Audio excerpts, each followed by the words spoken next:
Okay, we're all set. Go ahead, Sarah. Okay. So today is October 30th, and this is Sarah Strathman. I am interviewing Mrs. Muriel Overton Cunningham at the Kalamazoo Valley Museum. So we are following up again from last time, and we just have some stuff that we want to tap more into, and we'll just dive right in.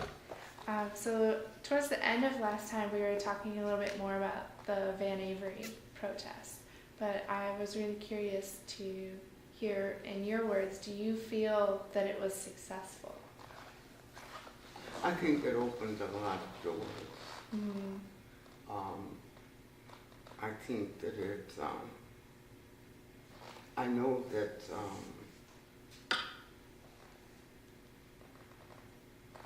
that some things really have to change as far as people applying for employment.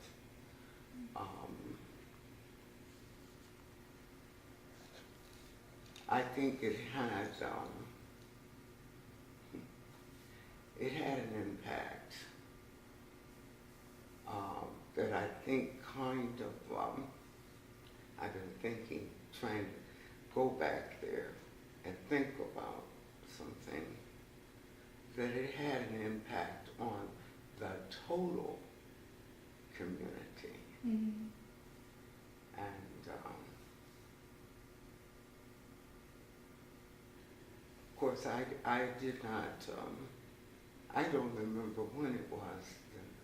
I guess, yes, I do. I remember when I left town, but I don't even remember the dates that we had all of that, because I remember on April the 1st, 1969, I was going to the metro area for another job.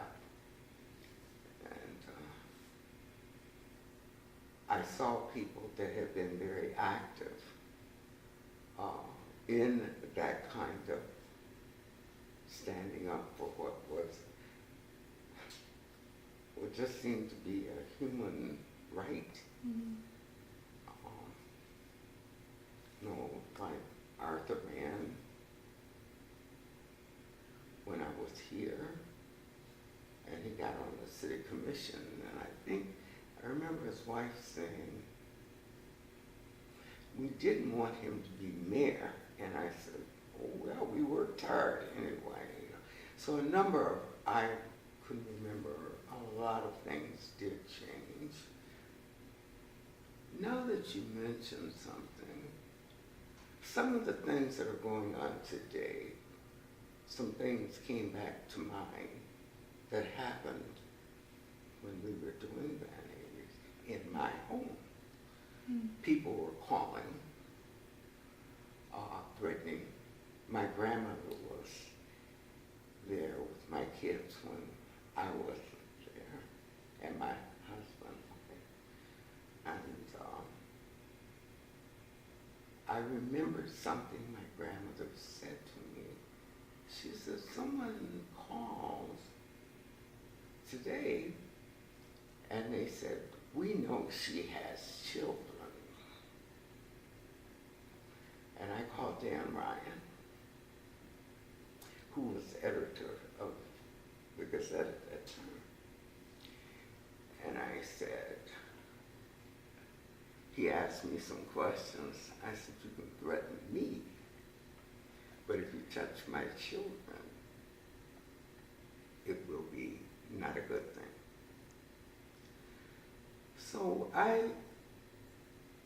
yes, I think it had an impact. I think it shook some people. And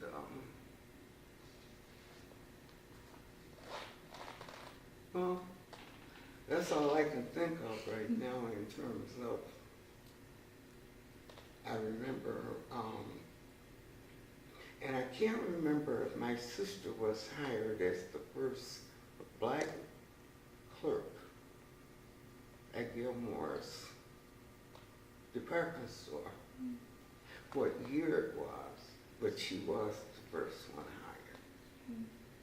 A lot of the different articles that I was reading, looking back on it, They described the Van Avery protest as a real turning point when it came to the civil rights and dealing with that in Kalamazoo. Would you agree with that perspective on it, that there is something very distinctive about that specifically? No, it wasn't just that. That was the turning point. Black students organized at Western, and they got in touch with the local branch, and I acted as an advisor to them. And it just wasn't black folks that woke up.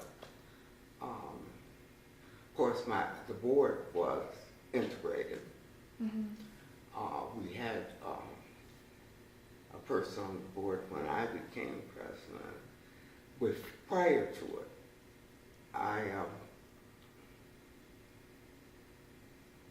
he wasn't real active, but he used it as, his contact.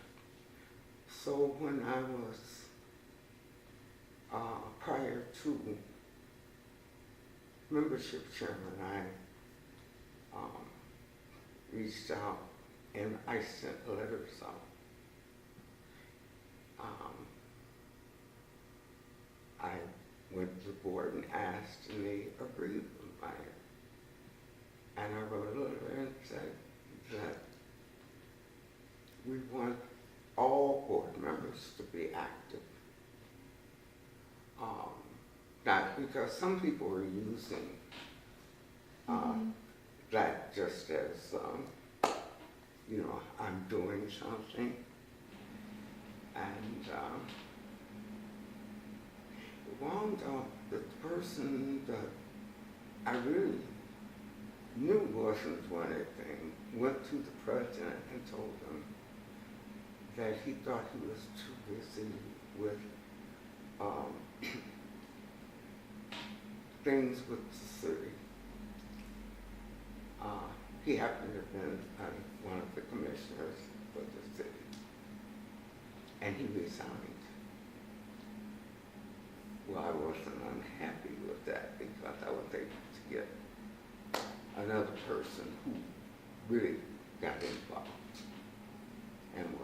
because that's what it is, that you're not trying to make a name for yourself. You're trying to better human relationships.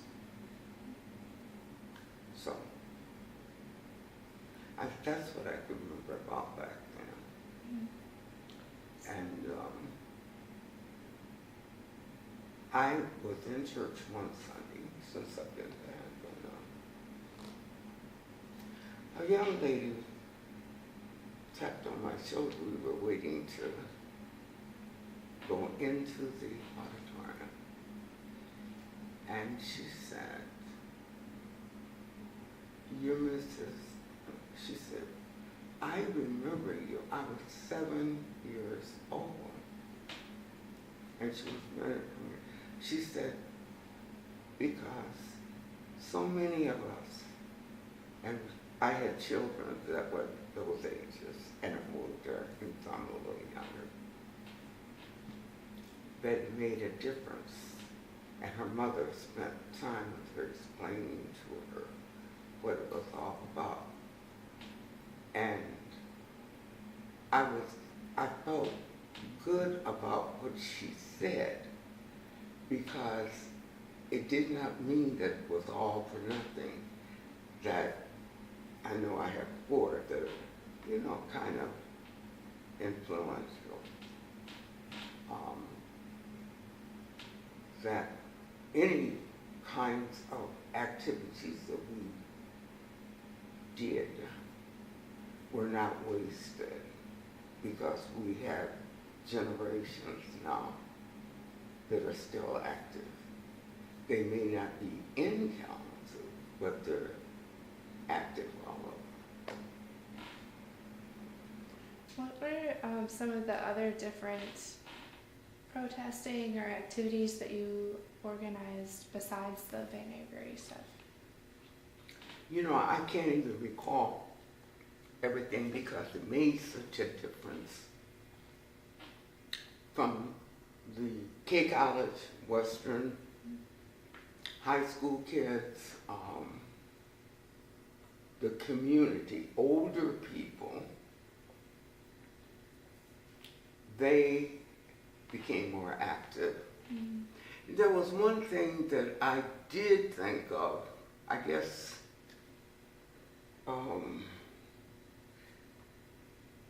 oftentimes during my lifetime, many of our organizations that were predominantly of color were meeting in churches, you know, a more of a safe haven, I guess.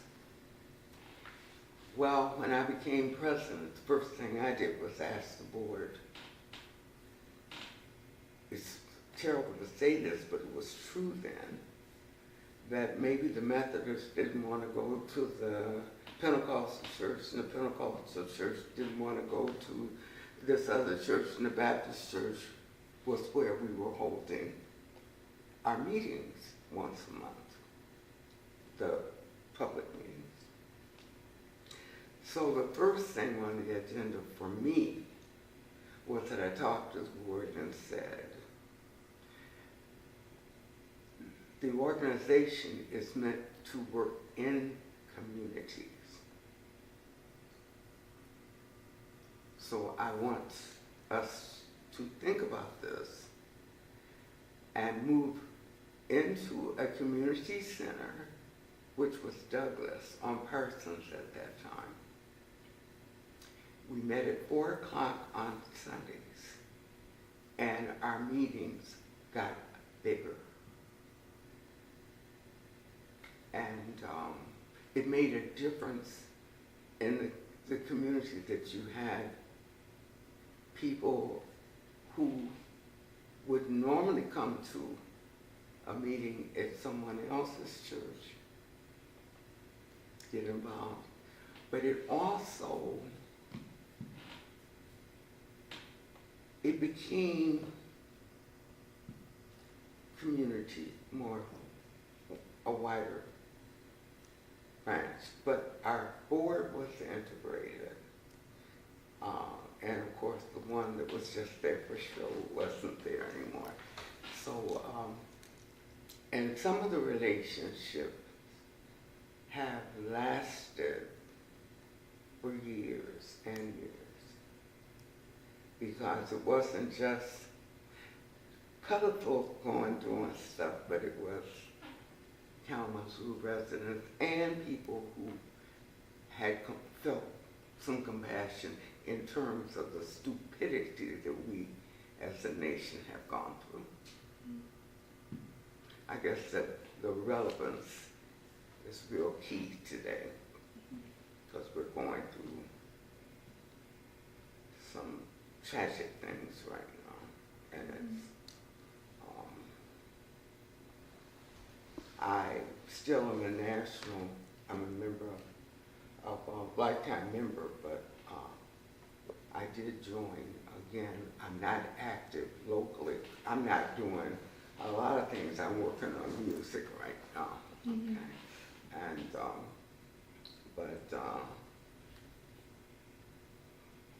I've watched many of the young people that got involved, and of course, so many of the people who had done things with the branch even before I got involved have died. And that's why I said I felt kind of, you know, it just, you sit and think about the number of people that gave a lot. So it's not just one person. It was a collective thing. Of course, sometimes you need somebody that doesn't have much sense to just start moving chairs. Yeah, I think it had a lot. And well, I won't even go into anything now other than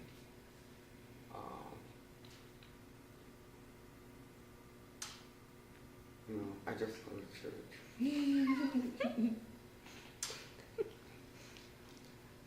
Some of the articles, when I was reading them, they hinted at a difference in opinion when it came to protesting, that there were some people that felt that it wasn't right, or that wasn't how they wanted to handle the situation. So within your community, how did you navigate kind of reconciling all those different... Oh, yeah, we had, I never forget one. She was an English teacher at one of the local high schools who marched in the side door on, is it North Street? Yeah, I think, Burdick.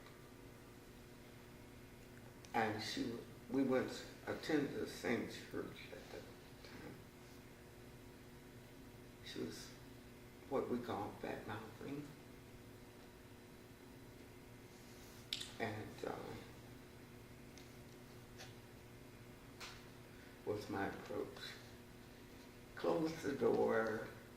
I didn't see her, didn't hear her. I saw her when she was coming, and she was going in there. But I'd already talked to our young people that were on the picket line, including I think my youngest child even did some, because I had 4. And we had some people that didn't, and they were people of color that didn't like it. But it didn't last long because out of things didn't get worse, they started getting better. That kids start saying that they went somewhere and they applied for a job and stuff. And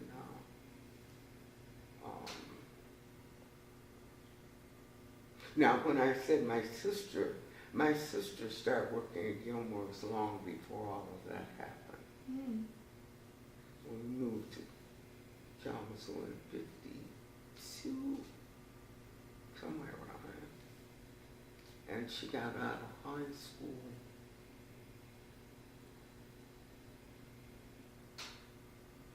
'56, I think, if I remember. 56 or 57. And she was hired by Irving Gilmore. And that was before the Van Avery protest? Oh, yes. Yeah, that was before. She was the first black girl. Did she face any resistance?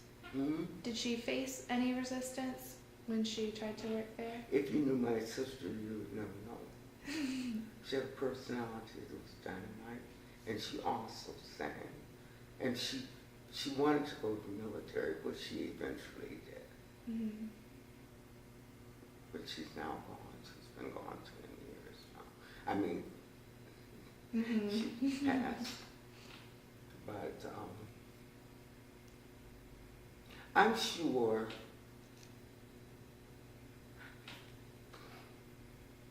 I remember when I would be on duty in my place of employment, there were things that would come up on TV and that personally made me feel a little uncomfortable. But because I'm not seeking lighting and stuff, did that out of state playing the piano or something.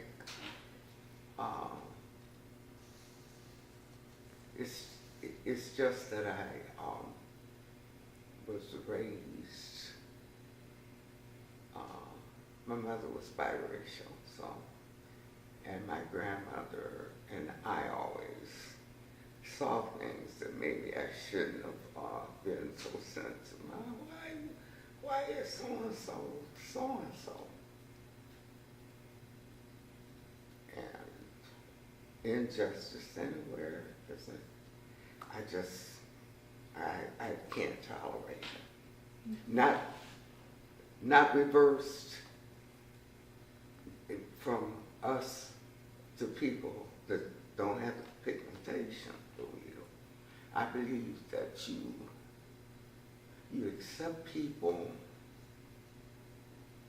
and whatever it is that you want in life. I would do whatever I could to help you reach your goal. Not sit and try to, oh no, they can't do that. I don't think anyone has that right. So I'm still just a gray-head crazy lady. So at the time of all, like during these protests and things, what were your parents' perspective on this movement? My parents' perspective was, you go to school, you get an education, and you get a job. Mm-hmm. And they led by example. Mm-hmm. And my grandmother was a great influence on all of us. And I was raised by my adoptive father and my mom. My grandmother had a great influence. And my dad had an older son that lived in Chicago. He was 11 years and 11 months older than I. That had a tremendous, we did on each other, influence, kind of, with his buddies who were my cousins, police officers in Chicago, kind of help influence and protect as well. And I can remember being 7 or 8 and learning how to box. You know, said, you're not going to be running from people. You won't be a bully, but you're going to take care of yourself. So, did they support the protesting? Hmm? Did your parents support the protesting? Oh yeah. Mm-hmm. Oh yeah. They babysat and did a lot of other things. Yeah. Because I just wasn't, and I don't think, for the most part, that here in, when you said that about, did they support it? I told you about the rebelling I did when I was still in high school. Well, I'd love to hear more about that. Hmm? When I found out the year before I was graduating that they had been taking people of color into a closet and saying to them, we go to Washington and it's segregated, so, well, it's my understanding they didn't do it anymore after that year, because when we came, they waited until Easter vacation to start, and the Wisman twins, Harold and Arthur, hollered out in an assembly, when are we going to talk about our senior trip? Oh, we'll talk about it after spring vacation. So, my parents had 2 pieces of property, 2 houses. And it was my tax dollars pay for those buses. That little red, white, and blue bus is not rolling. My little black face is going to be on there. So, some people got a little upset, but overall, we were, I think the last, I checked in something. I think the last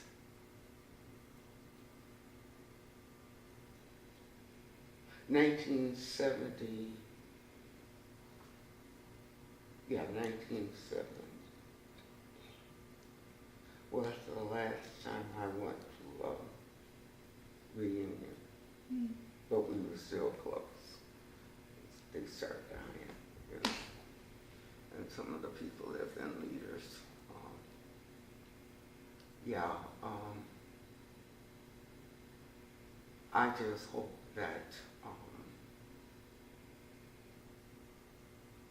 people will wake up and understand that whatever it is that you want the freedom to do, everyone should have that right. Mm. And in dying, I hope that it will keep on going until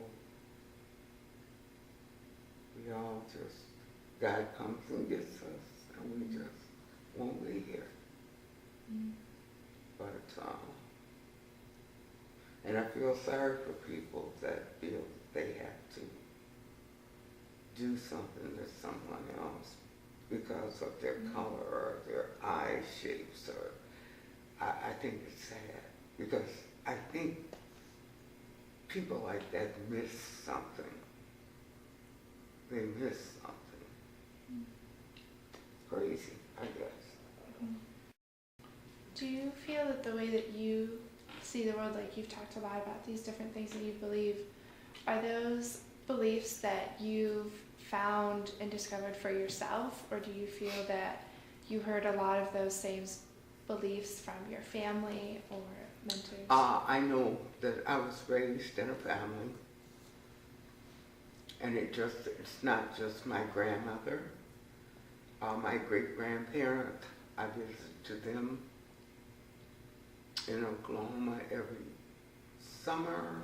I was born in Enid, Oklahoma, and left when I think I was 4 or something like that. And I came from, my grandmother was the oldest of 12, yeah, 12 or 13. It was twin, that's right. And my great-grandfather was a farmer, and it was fun to still have memories of him when I would go down there and spend that month. But I also had a great uncle that was married to my grandmother's sister, Sarah. They didn't have any children, so, and Uncle Will was an educated, college degree minister. Okay. And he had a library, books. And I think that's where it started when I was very small, reading and listening. And I had 2 uncles, my grandmother's 2 brothers, Will and Robert. And my Uncle Will, his oldest son, became a researcher, cancer researcher at the University of Chicago. And the 2 boys, the 2 ones that were my sister, my sister that's birthday is today, is still alive. She and I, and they were, it was kind of like buddies. And so I would say family.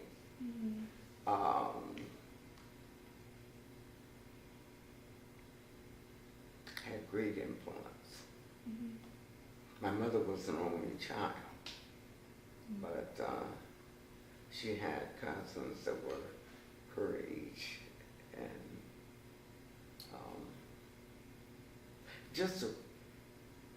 I know that the family influence, because if you came to my apartment, you would see on the wall, when you come in and go past the kitchen, there's this wall.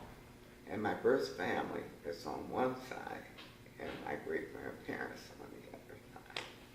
with um, when my grandparents were dead on my grandmother's side. This picture was taken when my great-grandmother died. So, and I have those there. Mm-hmm. And my mother was the only child, so I guess that's why the older set were so influential. Mm-hmm. Very close, warm, knit family. Growing up, how did your family talk about race? How did they talk about Mm-hmm. it? Did I tell you my mother was a graduate of Moody Baptist in Chicago?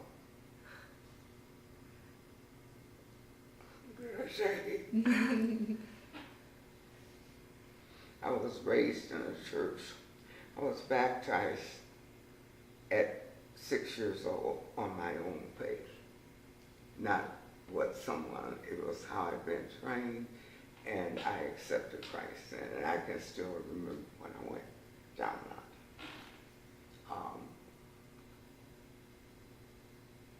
I think that all my life,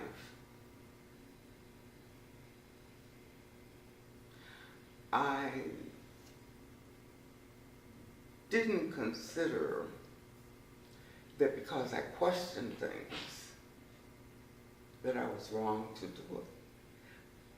Because everything that I do, I talk to the Lord about it first. Everything. Even when I feel like I did the wrong thing, I will come back and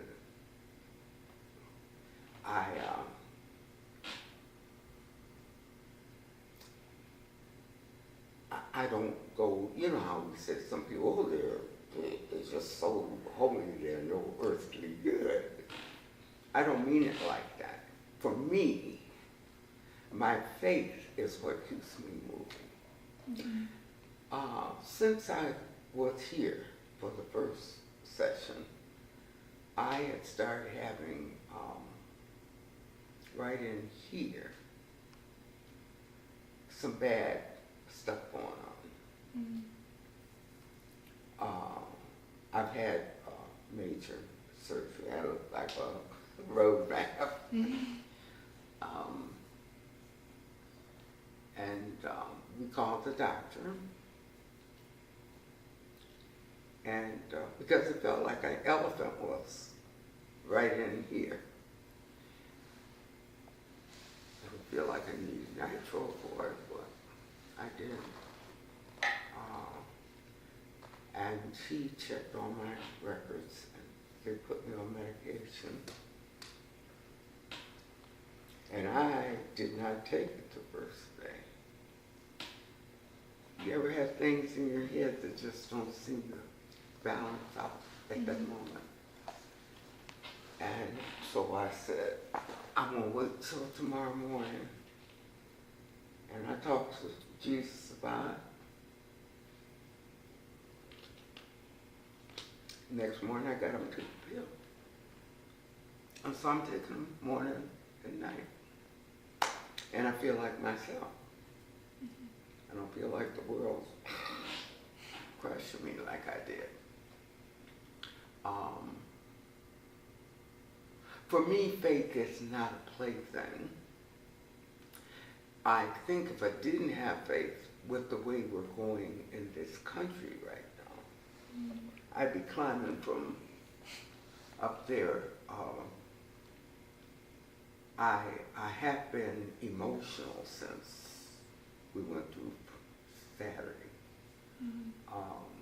And I didn't even realize that I was just sitting, and I go to the piano and I play for an hour or so. And I just feel maybe because of my age, and I don't mean it in a negative, I'm talking because I've lived long enough. And I remember going to the theaters and seeing the Holocaust, seeing the filming of Jewish people being marched to furnaces, seeing black men being hung in Mississippi.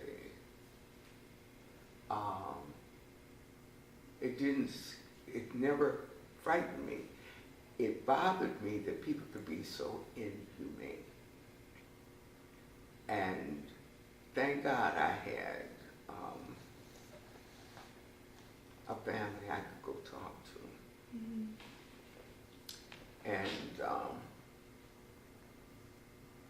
And maybe that's why I stayed in mental health so many years, because, and I look now and I say, yep, we still need mental health, because I think it's something deeply wrong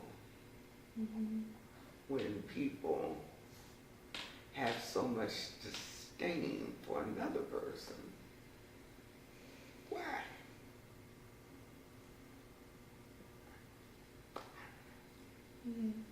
But I think they need a whole lot of Jesus. So that's all I can say.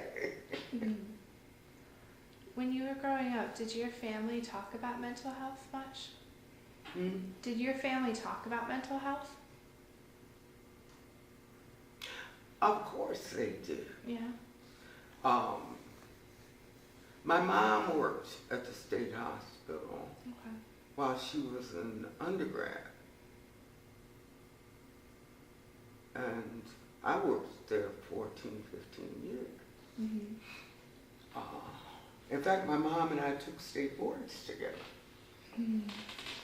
We went to Lansing and took state boards.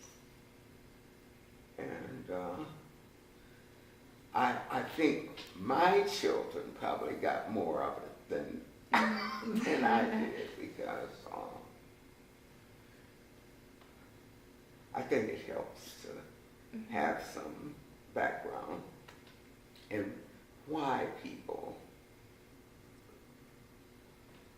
psychology is very fascinating, but I just think we're at a state now where people are beginning to feel like wrong is right. Mm-hmm. Oh, don't worry about it, baby. I've gone to a psychologist myself a couple of times some years ago to make sure I was not the one. It's me. You know. Yeah. Would you say within the community of people of color, do you talk about mental health? In the community, I've talked to people about mental health. I talked to people when I was working at the college. I've had students walk in my office upset, and they, especially girls, have gotten themselves into situations, and I didn't expect it from one because she had been in the military and she had gone out with 4 different guys at the same time, and came in, and I said, well, what do you want me to do about it? You know, but she just needed to talk to me. Would you say that conversation about mental health has changed from way back then in the 60s compared to now, and how we talk about it? I'm not really sure, because I'm not working.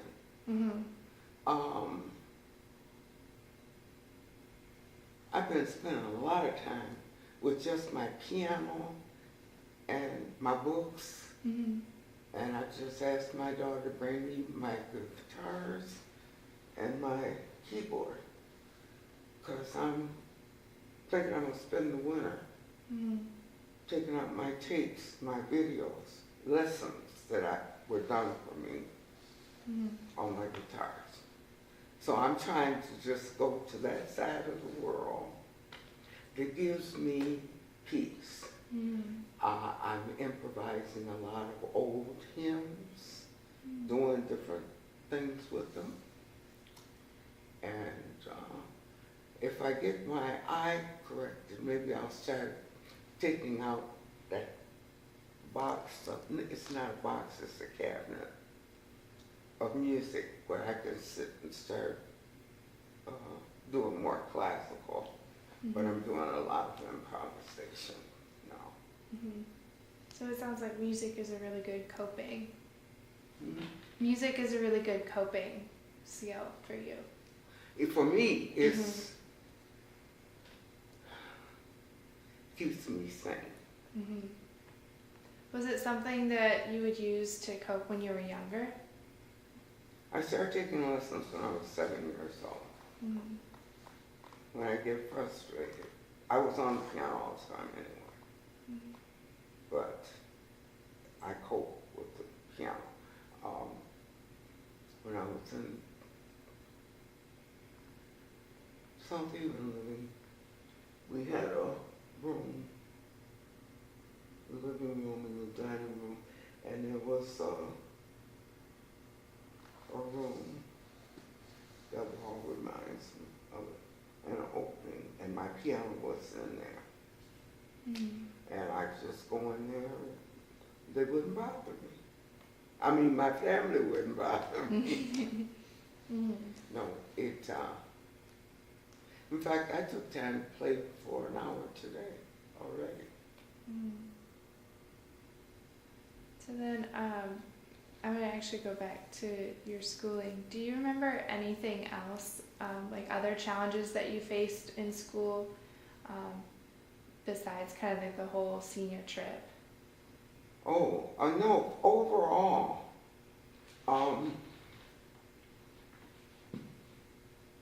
I didn't face a lot of biasness there. No. No, I can even remember being in Chicago. I've always seemed to have had teachers that cared about their students. Mm. In fact, one of them was Mrs. Carroll in Chicago. She wanted me to be a hall monitor, and I didn't mind if we weren't in class. I want to be out in the hallway, and I'm in a math class, and I need it. Mm-hmm. So I had to go home and talk to my parents. And I said, my grandma said, I'll come up to school. And they requested that because I felt uncomfortable, I wanted to be in my classes. Mm-hmm. So they gave me Mrs. Washington, who was 62 years old, but adorable. So was Mrs. Carroll, don't get me wrong. But Mrs. Washington was like my grandmother. And she said, you're feeling the right thing. And I said, math is my worst subject. I don't need to be in a hallway. Mm-hmm. I think I was in 3rd grade, something like that. Mm-hmm. I don't want to be a hall monitor. Mm-hmm. I wasn't trying, I'm saying that's the way some teachers that I remember, they meant no harm. Mm-hmm. But I couldn't learn anything being in the hall. Mm-hmm. So if you were a hall monitor, you wouldn't be in class? Not when the class first starts. Okay.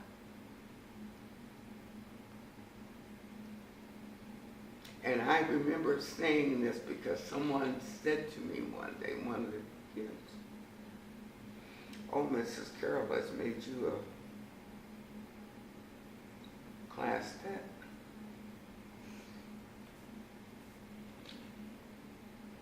Mm-mm. I was talking to my grandmother already, saying I don't like doing that. I know they need them, because they didn't have enough teachers to do stuff like it. And I said, I don't feel comfortable doing that. I need to be in class learning, because that's what home plate was about. You listen and don't do a lot of, you communicate, But you don't sit there when the teacher's trying to run the class and do things that cause confusion. And I mean, I was not in 5th or 6th grade. I wasn't a problem. If I didn't like something, I talked to my grandmother. And if she felt like we need to go to school, she would come to school because my mom was going to school. It sounds like your family has a very deep value for Yeah, education. they did. Where do you think that came from? I don't know. I think, well, like I said, my great-grandparents were like that. And I've watched my uncles, my great-aunts. I didn't have any, I have one cousin that was my mother's cousin. They were the same age. They were each other's sisters. I don't know, and I always have known that I was raised with strong family values. And I think I know this now. But I've been believing it for, about 60, 70, 80 years. No, about 80 years. So that's not. Once you listen when I was real young. And because I could go, if my mother said or felt like I should do something and I questioned it, I didn't argue with my mother then. I would go, I didn't do it when my mother was around. I would say, Grandma, can I talk to you? Why is my mother so hard on me? She was. Not mean, but she wanted me to, she said, the world's not easy. And my grandmother was that bridge over troubled water sometimes. But my mom and I were real close. And I think the older I got, the closer we got. Because when she was at Ferris and I was at Oakland Community College,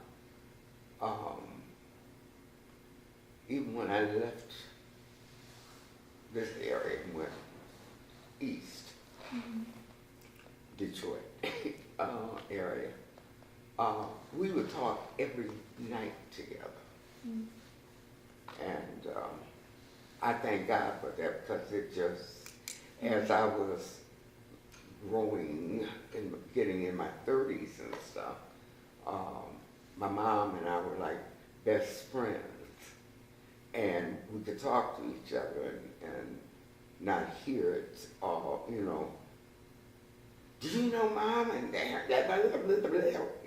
Not that. And I learned at an early age about when you're working with people, things can happen with your staff and stuff. You don't have to go and tell everyone what's going on unless it's necessary to help that person. And I know that much of what I've become came because I could go and talk to people in my family, like my grandmother.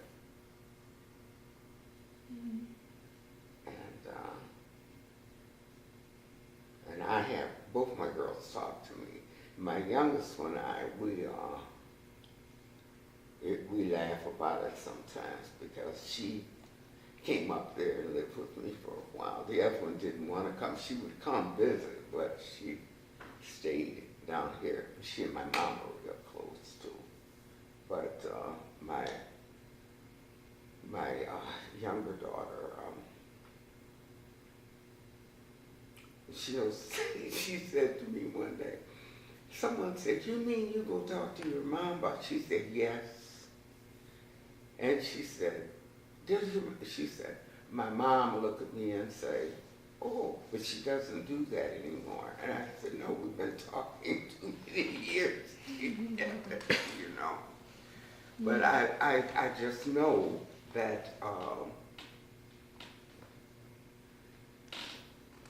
I know that everyone doesn't have the capacity to empathize with other people.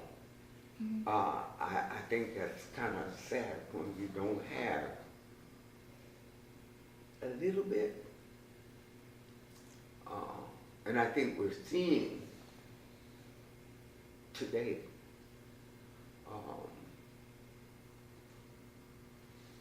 that some people are so caught up in self, they can't see anyone else or hear anyone else. And so their foot stays in the fire all the time, doesn't it? But yeah, the strong family values. Who were some of your mentors or role models? My role models, my mother. Yeah. I have many teachers that were role models. I can remember Janice Holmes. Janice Holmes was my PT teacher in South Haven. Lorraine Quick was a musician and taught the choir, and I started playing for it when I got ninth grade. But I started playing the school programs in sixth grade. Like I said, Mrs. Washington.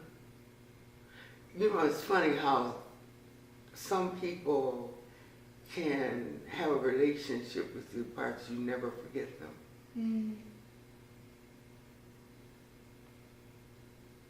And for me, most of them, I've had, I know Mr. Mosby was my math teacher. And I've thought about him a whole lot of days when I'm sitting down doing stuff. Patient, gentle. And I remember Charlie Head, who came out the military, and he hit my chair one day. He got upset. He'd been in the shell shock, though. And he hit my chair, and but we clicked, you know. He was my history instructor. But Mr. Mosby, I thought about him the other day when I was sitting doing some stuff, you know. And I don't think, I can't even remember most of my college instructors. I don't remember their names. It's the ones that I formulated in my head when I was talking. Didn't have a problem with any of them, you know, but, and got along with most of them, but I don't even remember their names. Because that's something. I think we get, in our formative years, I think the people who are walking the path with us are the ones that we remember. I really do. Because I can remember my mother didn't have sisters, as I said before, but she had some very close friends. And one of them was Lucille. Now, I know you guys want us, but there was a musical group, gospel group, that was very popular when I was a child, called the Roberta Martin Singers. And the lady that managed their group and ran their bookstore and stuff, my mom were very close. Neither one of them had sisters, so they're friends in Chicago. And she became like an aunt. And she married a very prominent Pentecostal minister in Chicago's son, who became like an uncle, but he was a master musician also. And I was, you know, doing just hymns, and a lot of classical. Mary Shoemaker. Took lessons from her for 8 years. And he had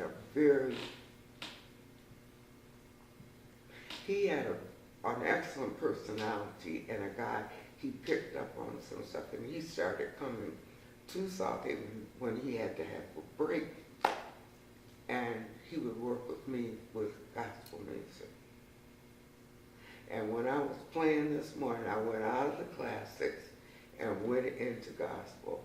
But I've been doing some things that I'm going, where is that coming from? But it no longer just disappears. Now, since I've been here by myself without a lot of, it's gotten out where I don't even have to sit down and write the music out. I just sit and start playing it. Mm. What was it about these role models that made them role models to you and not just nice people? They were people who were not pretentious. They were real. Many of them, well, all of them that I know had a good foundation as far as their Christian faith. Mm.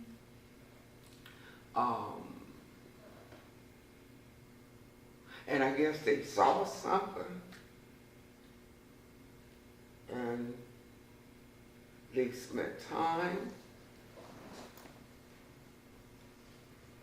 and I just still remember some of them. Mm-hmm.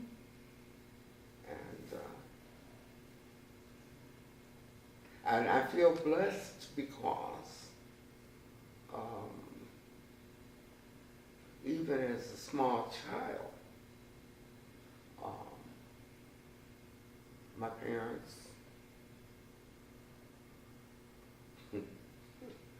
I can remember things that are just funny. And my birth father and I were like buddies, but he lived across the country somewhere. So we got better after I got older. It was really cool. But my adopted dad, he's the one, he paid enough attention. He said one day, Emma, I think we better bring Mary up to Chicago. I don't think she can see it. But he didn't say it being nasty, you know. And he was right, I was almost blind all the time. It was things like that, the people noticed things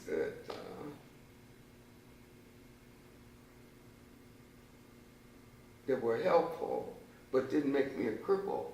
It helped me make me stronger with not a bunch of hang-ups. Mm-hmm. But, you know, if somebody tries to be too funny, I can handle it. Mm-hmm. I can handle it, you know, without getting mad and cursing folks out and all of that. Mm-hmm. You don't live this long. No, I just feel really emotional because this lady they don't expect her to last past today. And they had just called me before I walked out the house. So she lives in the apartment on the lower floor, on the same wing I'm on. But I played for her 86th birthday it's in December. And I played hours. I did, and there's a lady that's 100 at our church. I played in our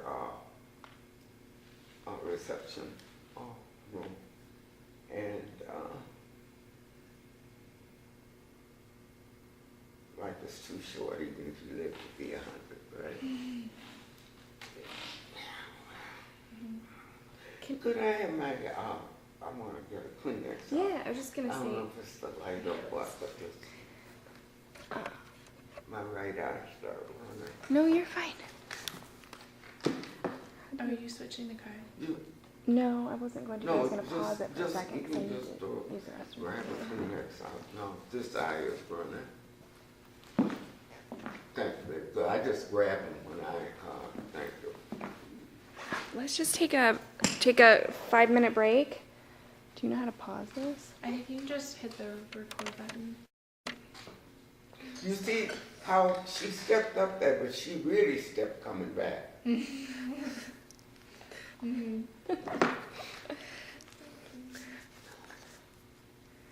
Okay, go ahead.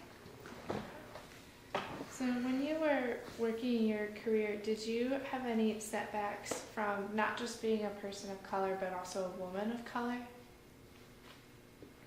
I have any setbacks because of it? Yeah. Did you face any barriers or resistance? No. I want the one thing that I went through, I won't talk about. Okay, that's Okay, I won't talk about it. Okay, because it didn't.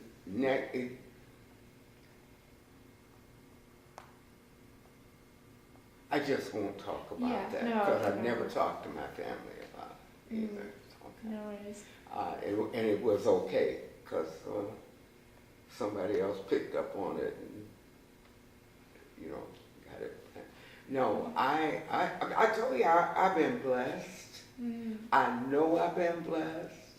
Mm-hmm. I've gone through a few things in my life that, but we all survived. Mm-hmm. You know, those are marriages that just didn't work. You know, so we won't talk about those. Okay. But no, and I'm not saying everything was all the time, because we all hit some bumps in the road. Mm-hmm. There are times when, and I guess it does stem from relationships too. Okay, so there was, but you know, I think that if you have a support system, like I had girlfriends, even when I moved up there, I met women that I worked with, either we worked in the same agency, especially the first 2 years I was there when I lived in the Pontiac area, and then I moved and I lived in the suburbs. Mm-hmm. But we had children. I went through things. The kids didn't want to leave here. And, you know, so we tried it for a while, and then gradually they manipulated to come back. You know, It was okay because my parents were here then. But nothing is always smooth. Mm-hmm. There are times when the road gets rocky. But I know my faith has brought me through so many times till it's just part of me. Mm-hmm. Don't have time to sit. If it's a health issue, you have to deal with it. If it's, and I always had friends that we could talk to each other, even when coming up in high school. Mm-hmm. More so there than even in college, but it just always seems like God has had the right persons around me at that time, and vice versa, the same way. That and it's not been all easy, but when I look back, I know, and I've always said, God blessed me. Because there were times I was doing things, and I'm going, Lord, I need you to help me go through this one. And it had to do my life as well as the public life. Mm-hmm. And so I just know, and I believe this, and I think I'm a living proof of it, that God will see you through. Mm-hmm. So looking back, what would you say you're most proud of? My kids. Yeah. And I'm proud to have been my mother's oldest child. My mother's grandmother's child. Yeah, my kids. Mm-hmm. Yeah. And I got some great grandkids too, and some great grandkids that are coming up there. They're going to be bad. One thing that I'm really proud of, that so many of them, the girls, Mm-hmm. are getting education in higher ed. Mm-hmm. Mm-hmm. And because I told them, a man that got good sense doesn't want an ignorant woman. And you need to be able to have some excellent skill sets to be able to find a job or get into an area where you can grow and enjoy and bring something to it, not just come in there and want to suck everything out. Mm-hmm. And because I believe in life, God puts us down here so that we help add to, but we also get something back from doing it. Yeah, a more reciprocal relationship. Well, I don't know how people can me all the time. That's boring. Mm-hmm. And you know, everyone is not outgoing. Mm-hmm. There are a lot of people walking around hurting. Mm-hmm. I mean, literally hurting. And we don't have time to even be bothered with them. Mm-hmm. And some of the greatest kids that I've ever met are ones who were the quiet ones. And then some of the loud ones, they were just doing the loudness to get to their attention. But I think that God has a purpose for every human being, if we listen, and if we want to pay the dues. What would you want your legacy to be? Pardon? What would you want your legacy to be?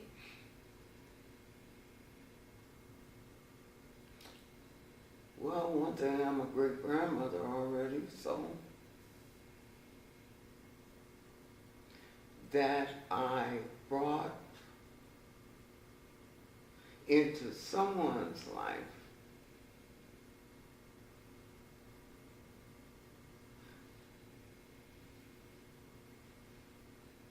a ray of hope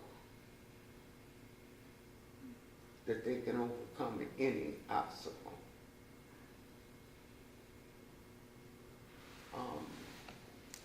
I have dealt with a number of young women who've gone through failures in their marriage. Some of them had kids and were struggling, and some of them had no kids, and they felt like they were going to become failures. And I'm hoping that through my years of being involved with people, that it wasn't only one thing that I brought into their life to help them, because I can't think of anyone that I've ever met that I Well, someone said one time, how are they going to come in flat and be around you and stay that way? Because I believe that God has a purpose for everyone that comes here. Mm-hmm. I believe that. And I don't care what the circumstances were for you being created, that God has a purpose for all of us. So throughout your lifetime, how would you say the world has changed or not changed? Ooh. Ironic you should say that today.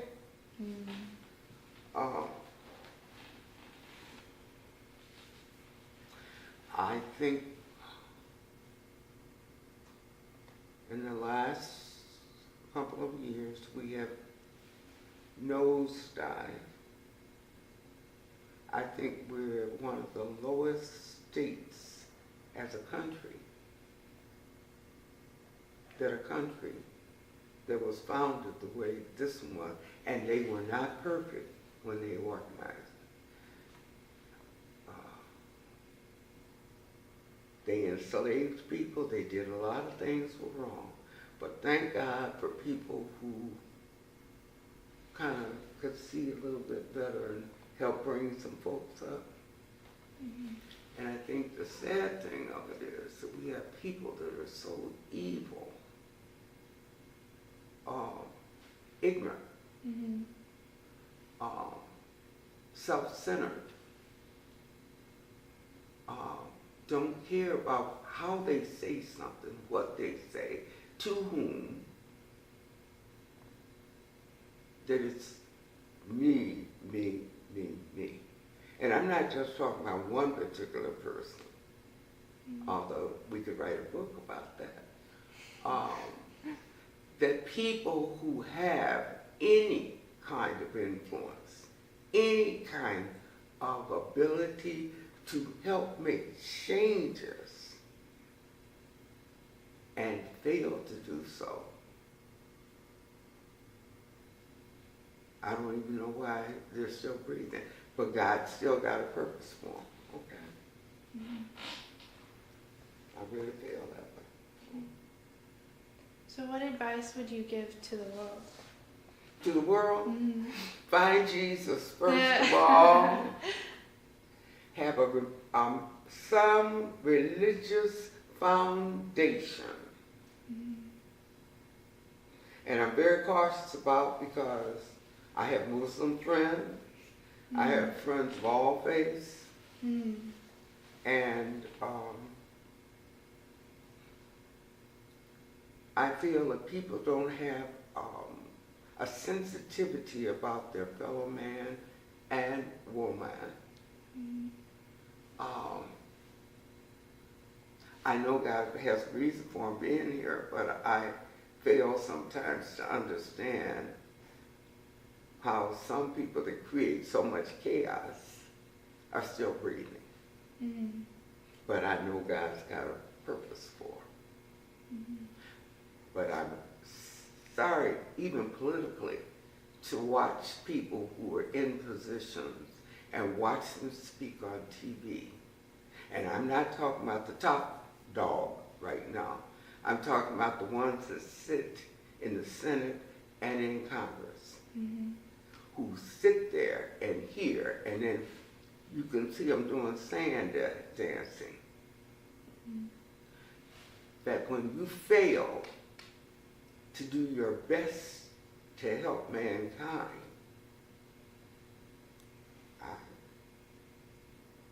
I know God's got a purpose for them. Maybe it's to help us get ourselves better. Mm-hmm. Yeah, maybe. But I think it's so ugly today. Mm-hmm. Sad. And very sad today. Mm-hmm. But you can't hate anybody. Mm-hmm. Because hate only makes you ugly. Mm-hmm. It does. And plus it gives you a heart attack too, and I can't afford to have another one.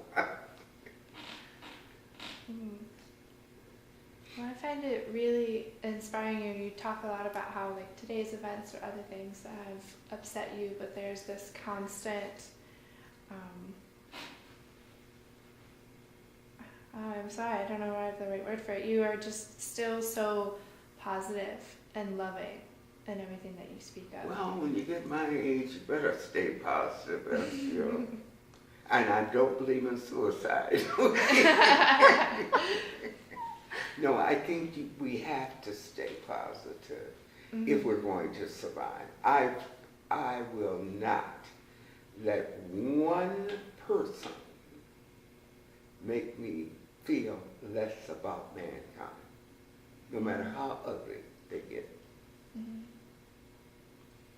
Because I believe God put all of us down here for each other. I believe that.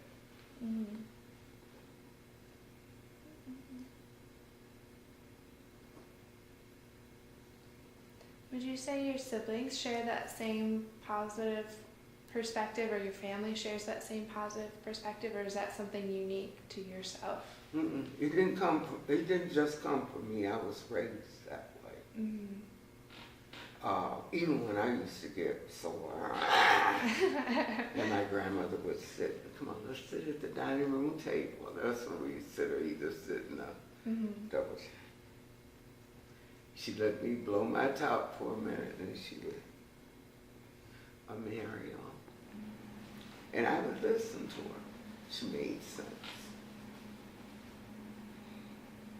And sometimes I would say, I wish you were my mama. And she laughed. And I told my mama that finally one time. There's times I wish grandma was my mama, especially when I was a teenager.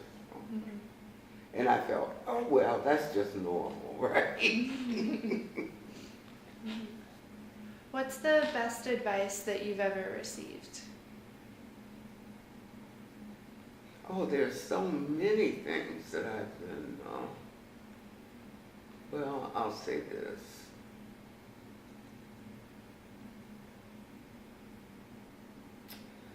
I'm trying to think of how I could say it. The best advice I ever got when I was little was being taken to Sunday school and taught Sunday school lessons, BTU Bible Training School, and love was shown to me. Not just grabbing it, but you give it also. I think that's the best, because that was my grandmother.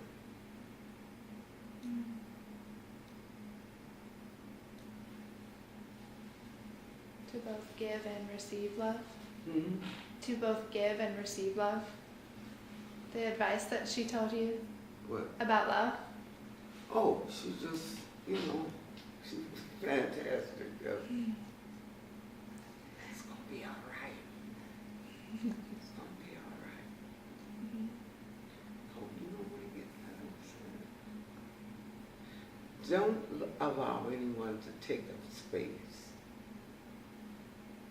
that's going to create something that you don't want. She was right. She was right. She lived to be 97. My mama lived a few months from 100.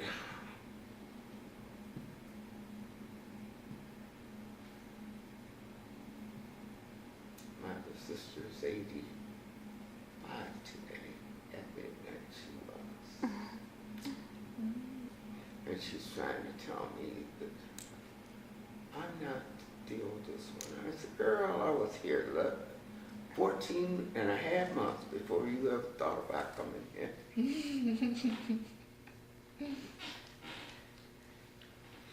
Oh, I miss my baby sister too. She and I told you, didn't I, that we played for my dad's funeral when he was buried here. No.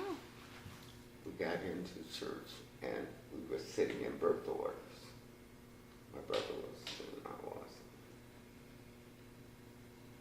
And we got up after everyone was sick, and she went this way and I went there. I went over to the piano, she went to the organ because I prefer the piano. I will play the organ, but at that time she was more relaxed about the organ than I was, even though I had taken lessons on her. I still love the piano.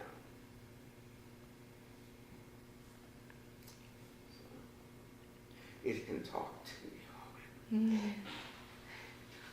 Yeah. My grandmother always said, you go practice your piano. I'd be so, but she was right. Mm-hmm. And it's really been a salvage for me. It's,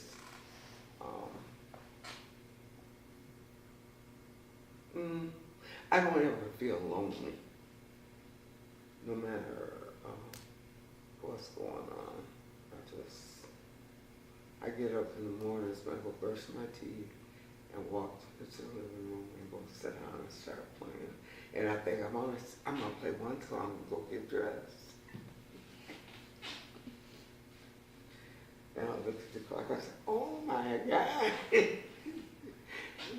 I'm supposed to be ready to go so and so. But today I watched myself. I just played one song, but I improvised about 15, 20 minutes. It was better than that. It's better to be that way than to be I always say I never wanted to be a mean old lady. Or trying to push other people down. If you can't uplift, you don't need to do anything. Mind your own business. Mm-hmm. What's just playing good games lately? Mm-hmm. They're a little better than they were when I was.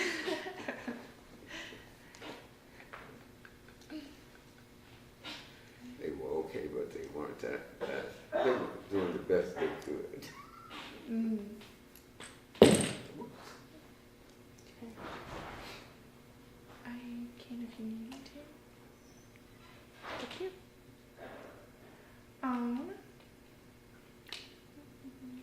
I think I have just one last question. All right. What do you feel is most important in life?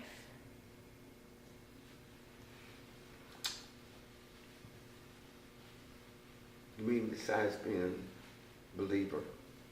Mm-hmm. I feel that the most important thing is that there should be no human being who should ever feel they can't make a contribution to their fellow man and woman. I really believe that. Mm-hmm.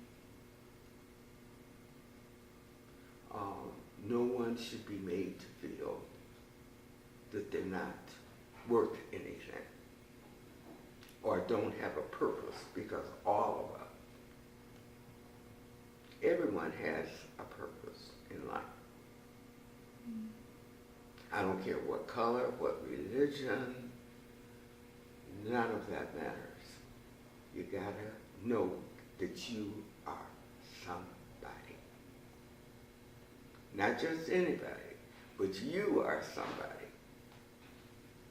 That's, my grandmother taught me that, I taught my kids that, and I believe it. Mm-hmm. I think that's really beautiful. Well, thank you so much for taking your time with us. Thank you. And sharing with us. Because I really felt, well, I appreciate it, but you know, with the way the world is now, what little bit I contributed to seems so minimal. But then, of course, we've had to have stair steps, don't we? Mm-hmm. And I know at the time that it was done, it did wake up a lot of folk. Mm-hmm. But I already had my house before I raised all because housing, jobs, so many things had limitations. And there were some of us squeezing through, you know. Even when you throw seeds out, all of them don't come up, but most of them are gonna come up. Okay. So, that's the way I feel about life. Everybody is somebody.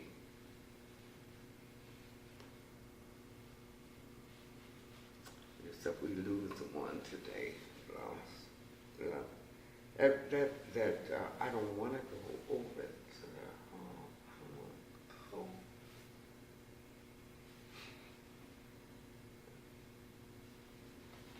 Did I take my allergy pills? Because I'm so drippy. Was she a good friend of yours? Was she a good friend of yours? She was, she and her husband had a Pentecostal church here when I was playing at Mount Zion. And I knew them. But you know, I didn't attend any Pentecostal churches. Okay. I was at the Methodist Baptist Church. And she has children. I guess they had 11 or 12 kids. And he died some years ago, so her son is the pastor there now. But they moved in the same building that I'm in.